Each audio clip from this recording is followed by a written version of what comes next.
CDL Uberlândia. O melhor negócio para você e sua empresa. Tá certo. Vamos mudar um pouco de assunto. Agora a gente vai falar sobre distribuição de impostos, né? Essa distribuição no Brasil, entre os entes federados, é de 58% para a União, 24% para os estados e 18% para os municípios. Essa divisão nos parece um pouco ou até muito inadequada, né? Uma vez que o município é onde que se encontra cada cidadão que deve controlar o bom uso desses recursos. A pergunta é exatamente essa. O que o senhor pensa a respeito dessa distribuição inadequada desses recursos? Antecipando o tema, porque esse aí foi o tema da minha tese de mestrado. Nós fizemos justamente um estudo da questão do Pacto Federativo no Brasil. Eu acho que, mais do que nunca, Uberlândia precisa dos seus deputados federais em Brasília, capaz de colocar na pauta de votação do Congresso um novo pacto federativo, capaz de descentralizar esses recursos, que é uma judiação que foi feita com os municípios nos últimos 20 anos. O governo federal, para não repartir com o município, passou a criar contribuições. Então, criou a CPMF, passou a criar a CID, porque ele não é obrigado a dividir o bolo tributário. Então, na minha opinião, mais do que nunca, Uberlândia precisa dos seus deputados federais para liderarem a pauta do novo Pacto Federativo no Brasil, que inclusive é o grande tema do nosso partido, do PSB, o Novo Federalismo.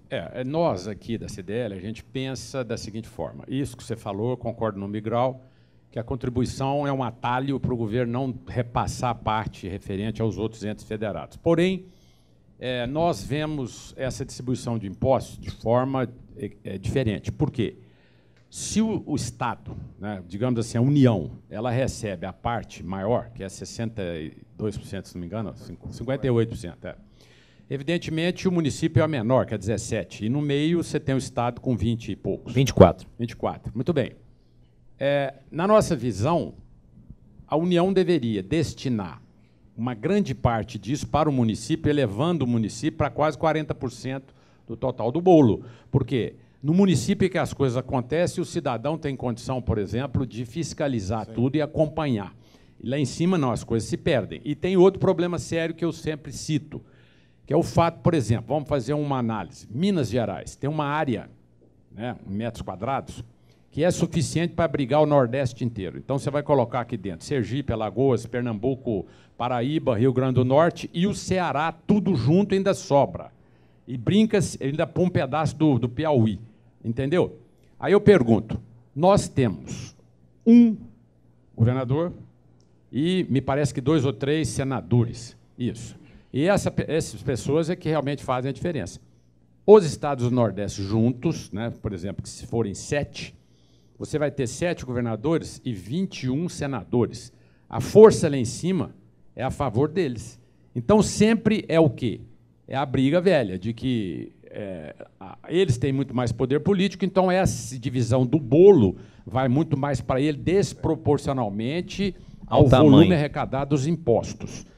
Até foi um motivo da gente levantar a bandeira de novo, de pensar, talvez, que em Minas pudesse voltar a pensar no Estado do Triângulo, porque aí seria mais um para brigar pelo mesmo bolo do nosso lado. Cícero, muito bom isso que você colocou, mas na própria Constituição de 88, nós tivemos um grande problema.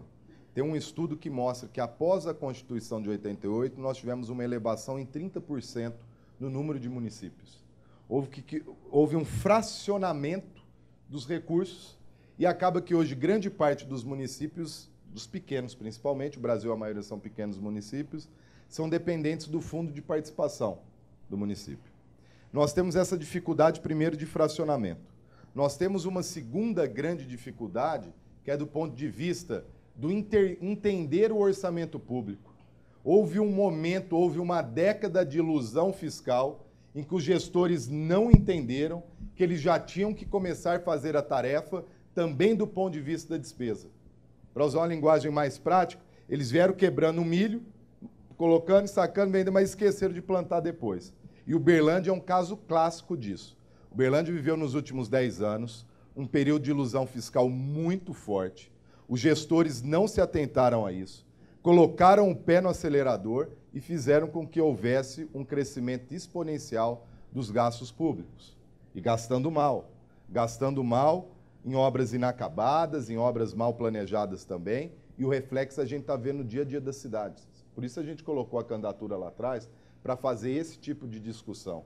Essa discussão, não fosse a CDL, não fosse a nossa candidatura, e mais pequenos pontos na cidade de Uberlândia, isso ia passar batido. Essa eleição ia ser uma guerra de vaidade de quem fez mais, um fez em 8, 8 fez em 3, e isso ia passar batido. E esse é o elemento central para os próximos 4 anos da cidade de Uberlândia. Não seria o caso, por exemplo, de você, se fosse eleito, liderar um movimento para que os prefeitos unidos pudessem reivindicar dos seus deputados e tudo mudanças da lei, inclusive até mudanças com relação aos municípios, porque é aquela história, é questão de vaidade. O município não tem estrutura para se bastar, ele é, às vezes, um distrito, uma cidade, então ele resolve ter vida própria. Só que ele não tem o quê? Capacidade de gerar recursos. E aí cai em cima do fundo de participação dos municípios e onera aqueles que têm capacidade de tocar bem. Então, seria o caso de fazer uma volta para casa, ou seja, os municípios que não têm condição de se bastar, que retornem como distritos. Podia criar um critério, falar, né, o município que não tiver X% da receita tributária própria sobre a receita total, ele vai voltar. Né? Então, volta, é a velha história. Guararaporã volta a ser um município. É a velha história. O problema da política interfere sempre na razão, né? Porque esses municípios acabaram se transformando em municípios, ou seja, de distrito para município, porque algum elemento político achou por bem fazer uma média com aqueles, enganando até a própria população daquele distrito que não tinha como mandar. Vira município aqui, Campina Verde, Honorópolis. Exatamente. Associe sua empresa ao sucesso. CDL Uberlândia.